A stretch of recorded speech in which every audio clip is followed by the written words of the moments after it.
Welcome to our YouTube channel. Now learn chemistry in an easy way.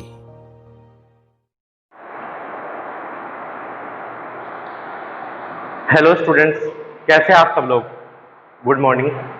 आज की इस video में मैं आपको सॉलिड स्टेट के बारे में पढ़ाना चाह रहा हूँ, ठोस अवस्था जिसे कहते हैं।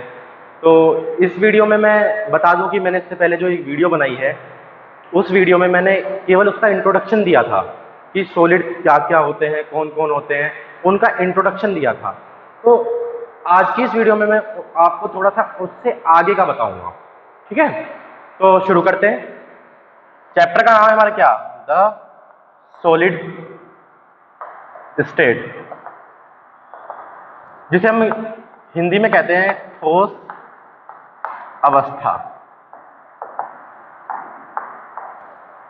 तो बेसिकली आप पढ़ते ही हैं सॉलिड, लिक्विड, गैस। हमारे ये मैंने पहले ही बताया था, सॉलिड, लिक्विड, गैस, ये तीन टाइप होते हैं मैटर के, ये आपने पहले पढ़ चुके हैं। तो हम ये जानना चाह रहे हैं कि जो सॉलिड होते हैं उनकी प्रॉपर्टी थोड़ी सी इनसे कैसे अलग होती है। तो इस वीडियो में मैं आपको यही सॉलिड की करैक्टरिस्टिक जितनी भी हैं वो सब आपको बताऊंगा। तो शुरू करता हूं मैं। तो मैं आपको बता दूं कि आप नोट्स थोड़ा साथ साथ बनाते रहें, जिसकी वजह से आपको भी हेल्प मिलती रहेगी, मैं बोलता रहूंगा नोट्स को। तो शुरू करते हैं। तो लिखिए आप जनरल करैक्टरिस्टिक ऑफ सॉलिड। क्या लिखिए, जनरल करैक्टरिस्टिक ऑफ सॉलिड लिखिए। The main characteristic the main characteristic properties of solid states are follows. The main general characteristics of solid are follows. तो जनरल करेक्टरिस्टिक की बात करेंगे हम इसमें कि कौन कौन सी होती है जनरल करेक्टरिस्टिक। तो शुरू करता हूं। सबसे पहले आप लिखेंगे ए, इंटरमोलिकुलर डिस्टेंस। क्या, इंटरमोलिकुलर डिस्टेंस। इंटरमोलिकुलर डिस्टेंस जो होती है अणुओं के बीच की जो दूरी है, मोलिक्यूल के बीच की जो दूरी है, उनके बारे में बात कर रहा है वो यहाँ पे कि किस तरीके की होती है। तो मैं आपको बता दूं कि ये बहुत ही कम होती है। मैं छोटा सा आइडिया आपको देके चल रहा हूँ कि भाई मोलिक्यूल हैं दूर दूर हैं, मोलिक्यूल हैं दूर दूर हैं, दूर दूर होने की वजह से उनके बीच का स्पेस ज़्यादा हो जाएगा। स्पेस ज़्यादा हो जाएगा तो वो अपनी स्टेट चेंज कर देंगे। तो हमें क्या लिखना है, इंटरमोलिकुलर डिस्टेंस। तो हेडिंग डालिए इंटरमोलिकुलर डिस्टेंस, इंटरमोलिकुलर डिस्टेंस। इसमें लिखिए दे हैव, सॉलिड के बारे में बात कर रहे हैं, they have short intermolecular forces, intermolecular distances. They have short intermolecular distances. कि इंटरमोलिकुलर डिस्टेंस की बात करूं तो मैं सॉलिड में क्या है, वो कम है। क्या है, कम है। तो आपने पहला पॉइंट लिख लिया, the intermolecular distance in solid are less, कि कम है। ठीक है, अगला पॉइंट लिखते हैं इंटरमोलिकुलर फोर्सेस। तो इंटरमोलिकुलर फोर्सेस के बारे में बिल्कुल ऐसा ही है कि ये एक तरीके का फोर्स है, जो फोर्स आपस में जो मोलिक्यूल हैं उन्हें हेल्ड करके रखने के लिए रिस्पॉन्सिबल है। हेल्ड करके रखने के मतलब कि वो आपस में एक दूसरे को बिल्कुल जकड़े हुए हैं। ये हमें समझाना है कि इंटरमोलिकुलर फोर्सेस यहाँ पे कैसे काम कर रहा है। तो इंटरमोलिकुलर फोर्सेस की बात करूं तो यहाँ पे ज्यादा होगा, क्योंकि जब आपने पढ़ा था एक आप ऐसे बनाते थे, इसमें कहते थे कि अगर सॉलिड, लिक्विड, गैस की अगर बनाते थे तो ये अगर लिक्विड है, इसमें दूर दूर है, तो ये अगर सॉलिड के बनाऊंगा तो ये क्या कहता था मैं, पास पास होंगे, क्योंकि डिस्टेंस कितनी थी उनमें, कम थी। तो डिस्टेंस कम होने की वजह से उनके बीच में जो क्या होगा, फोर्स ऑफ अट्रैक्शन क्या हो जाएगा, बढ़ जाएगा, और इंटरमोलिकुलर फोर्सेस क्या हो जाएगा, इंक्रीज हो जाएगा। तो लिखिए हेडिंग डाल के, इंटरमोलिकुलर फोर्सेस में हेडिंग डाल के लिखिए, देखिए they have strong intermolecular forces. They have strong intermolecular forces. तो यहां पे इंटरमोलिकुलर फोर्सेस में क्या हो जाएगा, they have strong intermolecular forces, intermolecular forces. They have strong intermolecular forces. ठीक है, अगला देखिए मोलिकुलर मोशन। मॉलिक्यूलर मोशन क्या है? देखिए सबके अंदर अपने अपने मॉलिक्यूल हैं, उन मॉलिक्यूल का मोशन भी पता होना चाहिए। तो अगर आप गैस की बात करेंगे तो गैस के मॉलिक्यूलर मोशन दूर दूर है, बहुत ज़्यादा मोशन है, वो जो है इधर उधर कहीं पे भी डाइवर्ट कर सकते हैं। आप देख सकते हैं गैस को कहीं भी स्प्रे करिए वहाँ दूसरी तरफ तक महक आ जाएगी। तो ये मॉलिक्यूलर मोशन उनके अंदर बहुत ज़्यादा है। लेकिन इसका जो मॉलिक्यूलर मोशन है, इसके अंदर भी मॉलिक्यूलर मोशन है। हम जनरली जब छोटी क्लास में पढ़ते होते हैं तो हम कह देते हैं कि मॉलिक्यूल के बीच में मोशन नहीं है सॉलिड स्टेट में, और बाद में है, लिक्विड में थोड़ा और ज़्यादा है और गैस में बहुत ज़्यादा है। लेकिन ऐसा नहीं है, सॉलिड स्टेट में भी मोशन है, लेकिन इसके पार्टिकल का मोशन है इसके मीन के, ये जो मीन पोजीशन है, मान लो ये मॉलिक्यूल है, इसकी मीन पोजीशन ये है, तो बस ये इतना सा जाएगा इधर इधर, तो इसकी बात कर रहा है। देखिए मोलिकुलर मोशन में the constituent particle have fix position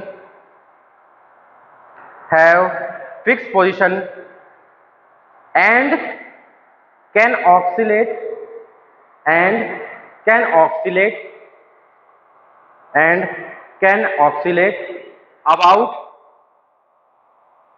and can oscillate about their mean position, about their mean position. Mean position के जो मध्यस्थ की दूरी है उसके दोनों तरफ अगर वो मोशन कर रहा है तो वो क्या है? Mean position deviation.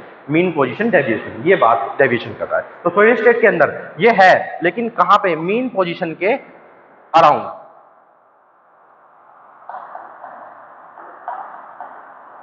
बस ये याद रखिए कि मीन पोजीशन के अराउंड इसका है। अगला आ जाता है D, definite shape and volume. ये अगला पॉइंट है। तो डेफिनेट शेप और वॉल्यूम की अगर मैं बात करूं तो आपने कोई सा भी सॉलिड हो, चाहे ये डस्टर हो, मेरे सामने आपको दिखाई दे रहा है एक सॉलिड है, सॉलिड की एक प्रॉपर शेप है, वॉल्यूम है इसका। आप कोई भी चीज ले लीजिए तो इनके अंदर एक डेफिनेट शेप है, उसकी वॉल्यूम भी है, और ये चीज तो आपने पहले ही पढ़ रखी है कि डेफिनेट शेप और वॉल्यूम रखते हैं, क्या सॉलिड रखते हैं, ये चीज आपने पहले ही पढ़ रखी है। तो हमें ये लिखनी है कि डेफिनेट शेप एंड वॉल्यूम। तो लिखिए हेडिंग डाल के, डेफिनेट शेप एंड वॉल्यूम। इसमें लिखिए कॉन्स्टिट्यूएंट। अब कॉन्स्टिट्यूएंट में क्या क्या है इसके? कॉन्स्टिट्यूएंट कौन कौन से हैं इसके? लिख लीजिए, atom, molecule and ion. Atom, molecule and ion, ये इसके कॉन्स्टिट्यूएंट है। ब्रैकेट में बंद कर लीजिए इन्हें, ध्यान रखना। Constituent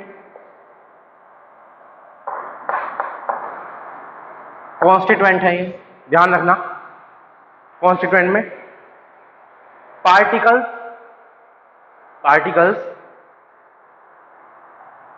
are held together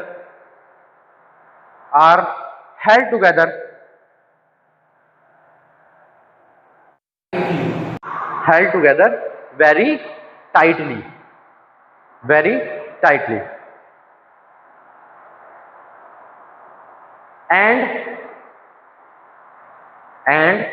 do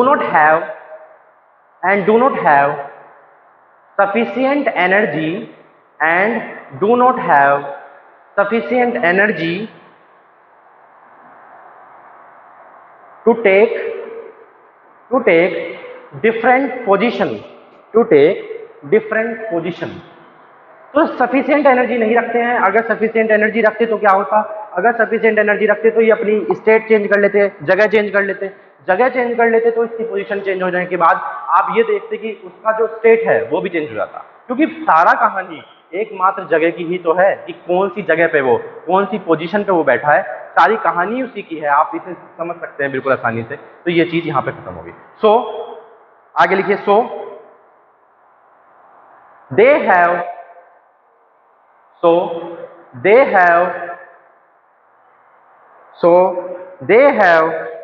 fixed shape and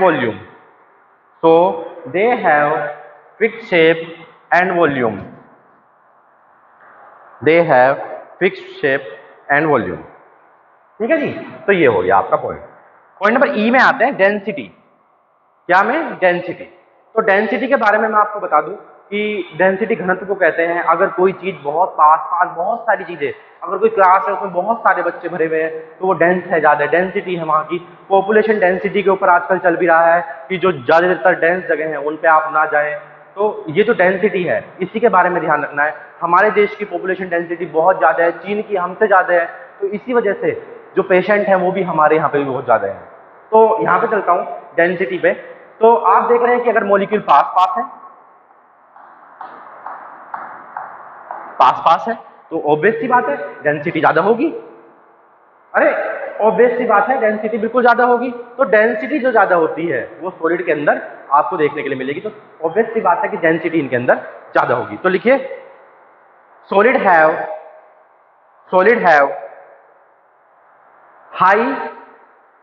high density. Solid have high density due to the packing of constituent. Due to the packing of constituent. ठीक है जी, ई पॉइंट हो गया। एक पॉइंट मैं सबसे पढ़वाता हूं, ई यहां पे लिख लीजिए कंप्रेसिबिलिटी।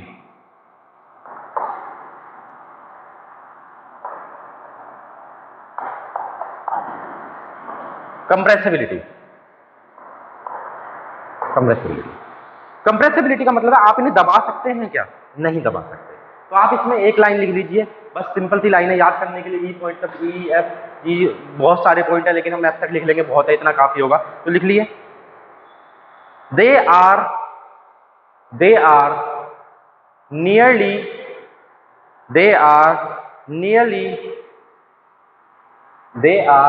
Nearly incompressible.